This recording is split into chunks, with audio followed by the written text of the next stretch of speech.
Guys, how are you. Welcome to my YouTube channel BMS first year. देखिए guys, हम पढ़ रहे हैं क्रिया शरीर का चैप्टर। जो धातु है हमारी, इसमें रक्त मांस मेद अस्थि मज्जा शुक्र जो धातु दे रखी हैं अलग अलग चैप्टर्स में। हम इसका एक चैप्टर पढ़ चुके हैं रस धातु। आज हम पढ़ने वाले हैं रक्त धातु। ये चैप्टर नंबर 21 है हमारी क्रिया शरीर की बुक में। ठीक है, अब हम स्टार्ट करते हैं रक्त धातु। रक्त धातु, रक्त यानी कि जो ब्लड होता है। ठीक है, धातु मैं बता चुकी हूँ बहुत बार, धारण करना, हमारे शरीर को धारण करना। जैसे कि आप जानते हो, ब्लड के बिना अगर हमारी बॉडी के अंदर ब्लड नहीं है तो हमारी बॉडी मतलब हम जीवित ही नहीं रह सकते हैं, सर्वाइव ही नहीं कर सकते हैं। तो ठीक है, तो इसके बारे में देखते हैं हम। सबसे पहले उत्पत्ति। मैंने आपसे बताया था पहले ही कि हम सारे धातु की पहले निष्पत्ति पढ़ेंगे कि निष्पत्ति वगैरह क्या होती हैं। ठीक है, तो उत्पत्ति, रक्त शब्द की निष्पत्ति रंज धातु में कत प्रत्यय लगने से होती है। ठीक है, ये आपको याद रखना है, एज इट इज़ ऐसे ही याद करना है। अब देखिए, रक्त के पर्याय हैं रुधिर, लोहित, आसग्र, क्षतज, शोणित। अब रक्त, जो रक्त है, सुश्रुत ने रक्त के लिए क्या बोला है कि रक्त क्या होता है, देखते हैं हम। शरीरधारियों के देह में रहने वाले प्रसन्न विशुद्ध तेज यानी कि रंजक पित्त से रंजित एवं अत्यापन निर्मल जो आहार का प्रसाद कहा जाने वाला जलीय रस, वह रक्त कहलाता है। इन्होंने ये बोला है जो शरीर है हमारा, शरीर देह में रहने वाला, जो शरीर देह क्या है, पर्याय है बॉडी का। ठीक है, इसमें रहने वाला जो तेज यानी कि रंजक पित्त से रंजित, जो रंजक पित्त से रंजित है और निर्मल है, जो आहार प्रसाद कहा जाने वाला जलीय रस जो होता है वो एक रक्त होता है। देखिए, जो रंजक पित्त, अब आप सोच रहे होंगे पित्त क्या है। मैं सर ने आपको पढ़ाया है गाइज, आप जाके देख सकते हैं। पित्त के टाइप्स बताया उन्होंने, 5 टाइप्स होते हैं। आप उसे देख सकते हैं, उस वीडियो को, आपको क्लियर हो जाएगा रंजक के बारे में कि रंजक पित्त क्या होता है। ठीक है, उसका कार्य क्या है, वो सब कुछ उसमें बताया उन्होंने, आप जाके देख सकते हैं। ठीक है, अब इसके बाद में देखते हैं हम रक्त की उत्पत्ति, कि रक्त किस तरीके से बनता है। रक्त कैसे बनता है, जैसे मैंने आपको पहले बताया था, जब रस धातु की उत्पत्ति बताई थी, फिर उसमें क्या बताया था हमने कि उसके पास में एक रक्त निर्माण अंश होता है। ठीक है, तो उसी से जो रस धातु है, रस धातु के ऊपर क्या होगी, रक्ताग्नि की क्रिया होगी। फिर क्या होगा, उससे प्रसाद बनेगा, किट बनेगा, जैसे कि हमने रस में पढ़ा था। वैसे ही इसमें भी 2 पार्ट बनेंगे। जो प्रसाद होगा उसका स्थूल भाग होगा एक, और एक सूक्ष्म भाग होगा। ठीक है, जो स्थूल भाग होता है उससे क्या होती है, रक्त धातु की उत्पत्ति होती है, और जो सूक्ष्म होता है उससे उपधातु की उत्पत्ति होती है। उपधातु कौन सी होगी, रक्त की उपधातु कौन सी होती है, कंडरा और सिरा। ठीक है, और मांस निर्माण अंश, देखिए अब यहाँ से क्या होगा, मांस का निर्माण होगा। इसीलिए बोलते हैं जो धातु होती हैं ऐसे सीक्वेंस वाइज याद करनी चाहिए हमें, रस, रक्त, मांस, मेद, अस्थि, मज्जा, शुक्र, क्योंकि रस से रक्त का निर्माण होता है। देखिए, अब यहाँ पे हमारी रस धातु है, रस धातु के ऊपर जब रक्ताग्नि की क्रिया होगी तो क्या होगा, स्थूल पार्ट बनेगा और सूक्ष्म। जो स्थूल होता है उससे रक्त धातु की उत्पत्ति होती है, जो सूक्ष्म होता है उससे क्या होगा, मांस निर्माण अंश होता है। ठीक है, यानी कि मांस की उत्पत्ति होगी आगे जाकर। और देखिए, रस धातु, जो रस धातु के ऊपर रक्ताग्नि की जो क्रिया होगी उससे जो किट और मल बनता है, जो किट मल होगा वो पित्त। यानी कि अगर आपसे कोई पूछे कि रक्त का मल कौन है तो बताया क्या जाएगा, पित्त। रक्त का मल कौन होता है, पित्त होता है। ठीक है गाइज, अब देखिए इसके आगे मैंने यहाँ क्या लिखा हुआ है, तेजो रसानाम। तेजो रसानाम का ये इम्पॉर्टेंट है, याद करना है आपको। तेजो रसानाम, इसका मतलब क्या होता है, रस में विद्यमान अग्नेय द्रव्य कोबाल्ट लोह तत्व से है। यह पित्त रंजक पित्त उष्म रक्त अग्नि से मिलकर हीमोग्लोबिन का निर्माण करती है, जिससे रक्त बनता है। आप जानते होंगे हीमोग्लोबिन मतलब जो ब्लड सेल्स के अंदर जो कलर पाया जाता है रेड कलर, वो किसकी वजह से होगा, हीमोग्लोबिन की वजह से होता है। ठीक है, तो यहाँ पे क्या लिखा हुआ है, रस में विद्यमान, जो रस होता है उसके अंदर कुछ अग्नेय द्रव्य होते हैं, जैसे कोबाल्ट और लौह तत्व यानी कि आयरन, आयरन के कुछ एलिमेंट्स होते हैं। जो ये होता है, यह है पित्त, जो रंजक पित्त होगा वो क्या होगा, ऊष्मा के साथ यानी कि रक्त अग्नि के साथ मिलकर हीमोग्लोबिन का निर्माण करेगा। जब हीमोग्लोबिन बनता है तो उससे क्या होगा, रक्त का फॉर्मेशन यानी कि ब्लड का फॉर्मेशन होता है। ठीक है गाइज, आई होप आपको समझ आया हो इतना। अब देखिए इसके बाद हम देखते हैं, देखिए चरक का ये श्लोक है, चरक सूत्र स्थान 24/4 श्लोक दे रखा है। ये श्लोक पकड़ देखते हैं, श्लोक में क्या दिया हुआ है। प्राणिनम प्राणः शोणितम ह्रानुव्रतते। देखिए इसका मतलब क्या होता है, इसका मतलब समझिए आप ध्यान से, मैंने यहाँ लिखा नहीं है, मैं आपको ओरली बताऊंगी। देखिए आप सब जानते हो जो ब्लड होता है वो प्लाज्मा के साथ में मिलकर हमारी पूरी बॉडी के अंदर घूमता है। ठीक है, पूरी बॉडी के अंदर घूम क्या करता है, न्यूट्रिशन प्रोवाइड करता है, O2 और CO2 को लेकर जाता है। अगर आपसे कोई बात करे ब्लड की, तो ब्लड किस किस चीज़ से बना होता है? ब्लड जो होगा, ब्लड के अंदर RBC होती हैं, रेड ब्लड सेल्स, WBC होंगी, वाइट ब्लड सेल्स, और प्लेटलेट्स होती हैं। ठीक है, ये सबको पता है, छोटे क्लासेस से हम सीखते आ रहे हैं ये चीज़ें। तो जो RBC होती है उसके अंदर क्या होता है, उसके अंदर हीमोग्लोबिन होता है RBC के अंदर। तो उसमें क्या होता है, हीमोग्लोबिन ऑक्सीजन से जुड़ जाता है, और हमारी ऑक्सीजन जो होता है, देखिए मैंने यहाँ लिखा है हीमोग्लोबिन क्या होता है, हीमोग्लोबिन जो होता है वो ऑक्सीजन के साथ में जुड़ जाता है। ठीक है, जब हीमोग्लोबिन ऑक्सीजन के साथ में जुड़ जाएगा तो क्या होगा, हमारी पूरी बॉडी के अंदर ऑक्सीजन को ट्रांसपोर्ट करता है। ठीक है, जिससे हम सर्वाइव करते हैं। और होता क्या है, जब ऑक्सी हीमोग्लोबिन मतलब ऑक्सीजन जो होता है हमारा हीमोग्लोबिन से जुड़ता है, तो हमारा जो ब्लड होता है वो गहरे मतलब डार्क रेड कलर का होगा। ठीक है, जब ये हीमोग्लोबिन इससे हट जाता है, ऑक्सीजन से अलग हो जाता है, तो ये कैसे कलर का हो जाता है, बैंगनी कलर का हो जाता है। ठीक है, जब ये एक बार और बताती हूँ, जो ब्लड होता है हमारा वो RBC से बना होता है, रेड ब्लड सेल से, WBC से और प्लेटलेट से बना होता है। ठीक है, RBC के अंदर क्या पाया जाता है, हीमोग्लोबिन पाया जाता है। ठीक है, जब हीमोग्लोबिन ऑक्सीजन के साथ में जुड़ता है, तो जुड़ने के बाद में क्या करता है, हीमोग्लोबिन ही ऑक्सीजन को हमारी पूरी बॉडी के अंदर ट्रांसपोर्ट करता है। ठीक है, पूरी बॉडी के अंदर क्या करेगा, ट्रांसपोर्ट करता है। अब हीमोग्लोबिन जब ऑक्सीजन से जुड़ता है तो हमारा जो ब्लड होता है वो डार्क रेड कलर का होगा। जब हीमोग्लोबिन ऑक्सीजन से अलग होता है तो ये कैसा कलर दिखाता है, ये वॉयलेट कलर दिखाता है। ठीक है, इसमें क्या दे रखा है, जो प्राण मतलब हमें जो प्राण दिए हुए हैं वो किसकी वजह से है, ब्लड की वजह से है। क्यों है, क्योंकि ये इसके अंदर प्राण द्रव्य प्रेजेंट होता है। प्राण द्रव्य किसे बोला जाता है, प्राण द्रव्य बोला जाता है ऑक्सीजन को, क्योंकि हम इसके बिना सर्वाइव नहीं कर सकते।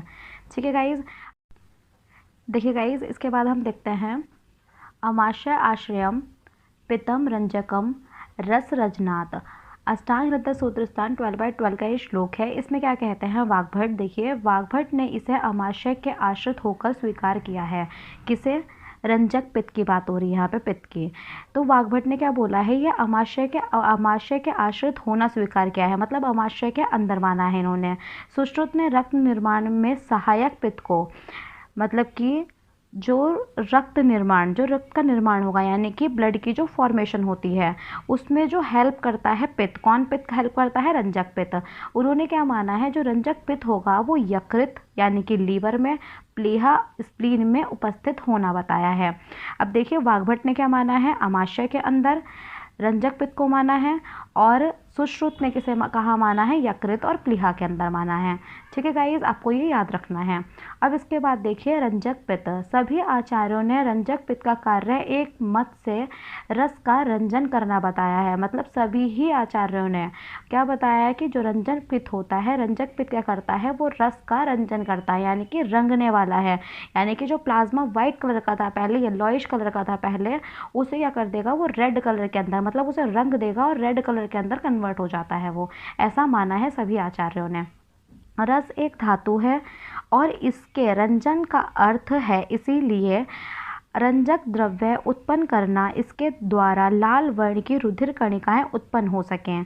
ठीक है, रस क्या होता है, एक धातु होती है, तो उसका अर्थ क्या है, वही चीज़ जो मैंने आपको बताई है भी, वो रेड कलर के अंदर कन्वर्ट कर देता है। देखिए गाइस, यहाँ पे क्या लिखा है, रक्त निर्माण के लिए 3 द्रव्य आवश्यक माने गए हैं। कौन कौन से 3 द्रव्य आवश्यक माने गए हैं, एक है आहार रस तेज, रंजक पित्त एवं रक्ताग्नि। अब रक्ताग्नि होती क्या है, देखिए हम इसे देखेंगे पहले, रक्ताग्नि क्या होती है। देखिए गाइस, यहाँ क्या लिखा है, रक्त अग्नि के बारे में, रक्त अग्नि को रक्त धातु में उपस्थित पाचक अंश कहा गया है। यानी कि जो रक्त अग्नि है वो कहाँ पे प्रेजेंट है, रक्त धातु में उपस्थित पाचक अंश कहा गया है। रक्त में उपस्थित पाचक अंश और उनकी क्रियाओं को करने हेतु आवश्यक ऊष्मा को रक्त अग्नि कहा गया है। मतलब जो रक्त अग्नि है वो रक्त धातु में उपस्थित पाचक अंश है। पहले भी बताया, जब रस पढ़ाया था तो उसमें क्या बताया था मैंने, उस काम को करने के लिए मतलब एक ऊष्मा की ज़रूरत होती है, यानी कि एक हीट की ज़रूरत होती है, तो उस हीट को यहाँ पे रक्त अग्नि बोला गया है, जबकि वहाँ पर क्या था, रस अग्नि था। ठीक है, क्योंकि वो रस धातु में उपस्थित पाचक अंश थे। ठीक है, अब यहाँ पे क्या है, रक्त अग्नि, जो कि रक्त अग्नि है रक्त धातु में उपस्थित। ठीक है गाइस, अब इसके बाद हम देखते हैं यहाँ पर ये श्लोक दे रखा है, अष्टांग हृदय सूत्र स्थान 11/34 का ये श्लोक है। देखिए इस श्लोक के अंदर क्या दे रखा है, इस श्लोक का मीनिंग समझते हैं हम। काय अग्नि यानी कि जाठर अग्नि के अंश ही धातुओं में उपस्थित रहते हैं, अर्थात पाचक अग्नि ही जब धातुओं में पहुंचती है तब धातु अग्नि कहलाती है। इसका मतलब क्या है, जो जाठर अग्नि के जो अंश होंगे वो क्या होते हैं, धातु के अंदर प्रेजेंट रहते हैं। जब पाचक अग्नि मतलब जैसे खाना डाइजेस्ट होता है, जब वो धातु में पहुंचती है तो धातु अग्नि होती है। यानी कि कुल मिलाकर देखिए बात क्या है कि अग्नि जो है वो एक ही होती है। मैंने यहाँ पर नोट करके भी देखिए लिखा है, अग्नि एक है, इसके भेद इनके स्थान एवं कर्मों को ध्यान में रखते हुए किए गए हैं। मतलब अलग अलग इनके भेद कर दिए गए हैं, टाइप्स बना दिए गए हैं। बाकी अग्नि एक ही है, किसकी बेसिस पर, स्थान और कर्मों के बेसिस पर। ठीक है, इसीलिए अग्नि जब भौतिक द्रव्य यानी कि जब आहार के अंदर प्रेजेंट होती है जब अग्नि, तो उसे बोला गया है भूत अग्नि। ठीक है, जब इसके अंश धातु में पहुंचते हैं तो इसे धातु अग्नि बोला गया है। ऐसे ही इनके अलग अलग काम, स्थान, प्लेस की वजह से और उनके काम को देखते हुए उनके नाम रखे गए हैं। ठीक है गाइस, अब इसके बाद में देखते हैं हम रक्त का पंचभौतिक स्वरूप। जो रक्त जो होता है वो सबको आपको पता है, सब चीज़ें पंच महाभौतिक होती हैं। तो रक्त के अंदर पंच महाभूत कैसे कैसे क्या क्या चीज़ें प्रेजेंट है वो देखते हैं हम। सुश्रुत के अनुसार रक्त का विस्तृत गंधी होना, पृथ्वी महाभूत, द्रव्यत्व गुण जल महाभूत, लालिमा अग्नि महाभूत, संबंधन वायु महाभूत और लघुता आकाश महाभूत के कारण होता है। देखिए क्या बोला है इन्होंने, रक्त, अगर रक्त के अंदर जो मतलब ऐसी अजीब सी स्मेल आती है तो पृथ्वी महाभूत की वजह से है, मतलब विस्तृत गंधी। द्रव्यत्व गुण जो है वो जल की वजह से है, लालिमा जो है अग्नि की वजह से, स्पंदन वायु महाभूत की वजह से, लघुता आकाश की वजह से है। अब यहाँ पे दे रखा है रक्तम तेजो जलात्मकम। चक्रपाणी के अनुसार रक्त में अग्नि एवं जल महाभूत की प्रधानता होती है। ठीक है गाइज, अब यहाँ क्या लिखा है, अतिरिक्ता गुणा रक्ते वहे। अगर हम डलहड़ के अकॉर्डिंग देखें, उन्होंने क्या बताया है कि अग्नि महाभूत की प्रधानता होती है, उन्होंने सिर्फ अग्नि को माना है। अगर हम वाग्भट के अकॉर्डिंग देखें तो वाग्भट ने बोला है रक्त को प्रकृत्या मतलब सौम्य अग्निय कहा गया है। ठीक है, उन्होंने क्या बोला है, सौम्य अग्निय बोला है। अब इसके बाद में हम देखते हैं मॉडर्न से कोरिलेट करके देखते हैं, ऐसे कि मॉडर्न से कोरिलेट करेंगे तो क्या क्या पता चलता है हमें। देखिए अगर हम मॉडर्न से कोरिलेट करके देखें तो जो रक्त है उसके पास में पार्थिव अंश जो होंगे, हम तो पार्थिव अंश सीरम, प्रोटीन, हीमोग्लोबिन। ठीक है, अगर आप्य अंश को देखें तो जल और स्नेह। मैंने आपको पहले भी बताया है आप्य अंश किसे बोला जाता है, आप्य जिसके अंदर जल और स्नेह की प्रधानता होती है। देखिए इसके बाद में है आग्नेय अंश। जो आग्नेय अंश है ये आपको सारे सिंबल याद होंगे जो अपने नीट की प्रिपरेशन की होगी, पोटाशियम, मैग्नीशियम, आयोडीन, क्लोराइड, ठीक है, और अमाइलेज, इंसुलिन। ठीक है, ये सब जो है अग्नेय अंश माने गए हैं और वायवीय अंश O2 और CO2 को माना है। अब हम यहाँ पे रक्त के कार्य देखते हैं।